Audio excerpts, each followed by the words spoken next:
juda ham muhim bo'lgan ruqiya, duo.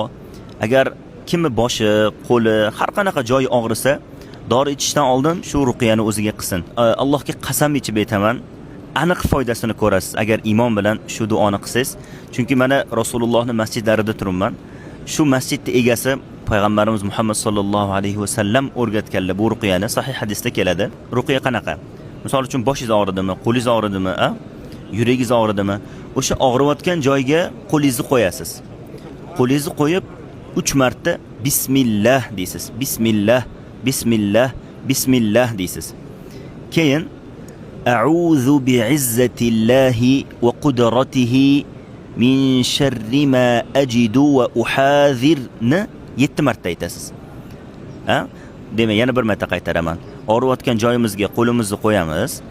3 marta bismillah, bismillah, bismillah deymiz. Keyin 7 marta a'udhu bi'izzatillahi va qudratihi min sharri ma ajidu va uhadhir deymiz. Alloh taolo hamma kasallarga, dardi borlarga Allohning o'zi shifo bersin.